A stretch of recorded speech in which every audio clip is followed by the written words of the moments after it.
were very complimentary of you in Hamlin, for example. Did people in the industry reach out to you? I mean, what did you hear the most that kind of resonated with you? Like, wow, that's really cool. I don't know. I think I did have some texts from some people that were like, man, that's the greatest drive I've ever seen. And I'm like, easy. It was good, but no, that was just pretty neat. To run how we did and come from as far back as we did. I think that was kind of the biggest thing. Restarting, 10th or so, and coming from 6 seconds back, and being able to stretch it out there at the end. So I didn't know if it was going to go that way in the moment, but fortunately it did for us. And so it was cool to hear those words.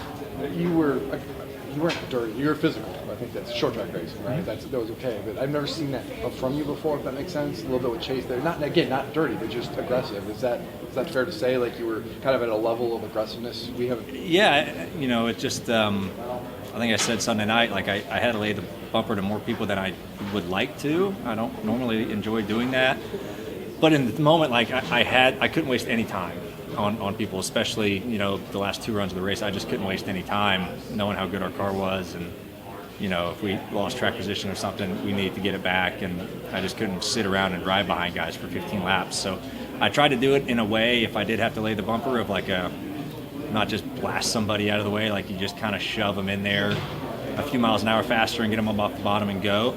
But then with the 9, like I was never going to touch the 9. Like for the lead of the race at the end, like I made my decision up. I was never going to touch him for multiple reasons. He and I are buddies, and also I didn't want to move anybody for the win. Luckily it worked out to where I was able to get a big run off of 2, running the top, and get underneath him. So, just that's how you got to be at that place. And I just couldn't really waste any time. So I didn't want to do anything overly egregious, but I feel like it was all pretty fair. Might that change on Sunday night if you're going for the championship? I don't know. Everyone has their line, right? Like, what line are you not willing to cross? And everyone's line's different, of how they think of what they need to do in the moment. I've always been a pretty huge believer is I'm not going to spin somebody out on purpose. And I don't really ever want to get to the point of where they could possibly spin out. But if you do have to possibly get aggressive and nudge people out of the way, I mean, that's just what it is, and you got to understand what you're going for. So that's all situational, and what are you willing to do in that certain time. How would you say you stack up versus the other 3? The outside, it seems like you're kind of the favorite, if you would, but again, you can make a case for anybody. Yeah, I mean, every one of us is going to say, we feel great about our chances, and we think we're the best group, and as they should, right? Everyone needs to be confident in their team, but yeah, I can personally say by our group, I feel like we've been incredibly strong all year, really. I mean, it doesn't really show how great we've been, really, as a 12 team. It's easy for me to see it, and how they are operating, I feel like it has been just unbelievable. So this place has been pretty good to us in the past. I feel like our performance at these types of racetracks this year have been really, really strong. Hopefully that continues. But you just never know. You never know who's going to get, who has what speed. We're going to know tomorrow night. Kind of where everyone stacks up, where you stack up. But I think our 12 group is executing really, really well, and we're controlling things we can control to the best of our ability. And that's really all I can ask for. And if it's enough, that's great. If it's not, then you're going to come up short. But all I can ever ask is just give everything you got. And that's all I ever ask of my guys. And when they do that, they can be winners and win championships. And hopefully we bring that attitude. What would it mean to be the first champion who does go back-to-back under this format, and the first champion to go back-to-back since 2010 when Jimmie did it? Yeah, we have a few milestones we could hit this weekend. Like you mentioned, go back-to-back. First one's in this format, the first one since Jimmie. We have a great opportunity to do that. We have a chance to win 3 in a row for Roger on Team Penske's side between Joey and I. And we have a chance to bring 3 in a row for Ford on the Cup Series championship. So, there's a lot of neat milestones that we can accomplish this weekend. But I think it would just mean a lot to go back-to-back. It's something that's really difficult to do. Obviously, it hadn't been done in a while. There's a reason for that. It's hard to get here 2 years in a row and then perform on the weekend. So, it made the world. Meaning more than the first, to be honest with you. What do you think about the penalties issued on Tuesday? And do you feel like it's enough to dissuade anything from happening on Sunday? When those came out, NASCAR had to make a call, I feel like. I'm happy they decided to do something because I feel like, when you get to those situations like we had at Martinsville, that takes a lot away from the racing aspect of it, of like the fast cars are going forward, the slower cars are dropping, and when you kind of do things like that, it does take a little bit away from the competitive side of it. So I don't know if I haven't really put any thought, like, was it enough? Was it too much? I don't really know. And you just hope that there's a precedent set when NASCAR makes decisions like that, that you can just take that away, right? And because that's no fun. It's unfortunate that the amazing 500 laps at Martinsville, the whole race was awesome.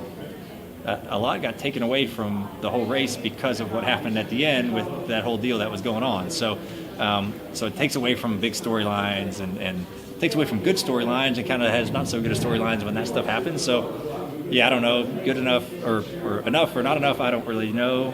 It's out of my call, but hopefully you don't see any of that funny business this weekend. How much do your notes from November play into context here this weekend? Yeah, I mean, there's things you always are taking from previous events. We've taken things that we learned last spring, last November, this spring, things we've learned through this year with this right side tire that we've run at other places. You're always like picking and choosing things that you think are going to work, that have been good for you, and you stay away from the things that maybe you tried and did that weren't as good for you. So you're always constantly learning. So it's not like we're just taking what we did in the fall last year and putting it, in this car. You can't do that. So you're always learning new things through the year, and hopefully we've applied the right things. I like your tattoo, by the way. So a lot of drivers today was talking about how execute the week, as the big thing, which is easy enough to say, but what does that mean from your perspective? Yeah, execute the weekend. You can only control your team, and when people say that, at least what my definition of it is give 100% of your effort, through the week, through the weekend. Don't make mistakes. Try your best not to make mistakes, and if you do make mistakes, overcome them, and make a plan to remedy those mistakes. I think that's the biggest thing, just controlling what you guys can control, and us as a 12 group, do the best that we can as 15 people, and that's really all you can do. You just hope to outperform everybody, not make mistakes if other people kind of flounder. Just try to do your job the best you can. Now that you've been... How different was the preparation this year compared to last year? How different was it? Same. Pretty much the same. I kind of big believer of if you have your routine and it works for you, don't really do anything less or anything more. When you find something that works for you just for a certain moment, and that's just from my side and Jonathan's side. Like, he and I's conversations. I mean, my guys were there till 10 o'clock Tuesday night before that thing loaded up to kind of get it ready. So like their work, right? They didn't have. It's a short week for them. They had to really bust their butts to get the car where it needed to be to go and load up for here. But yeah, my prep work very similar to how I deal with every single weekend. Looking at past notes, talking to Jonathan, talking to Timmy. Seeing where I think the track's going to be and where Jonathan thinks it's going to be, and strategy. So, I don't really approach anything very different no matter what race it is. Has there been any sharing of information between you and Joey at all? Yeah, our group, and I'm speaking of all of Team Penske, we do a great job at communication, between the drivers and the crew chiefs, engineers, car chiefs.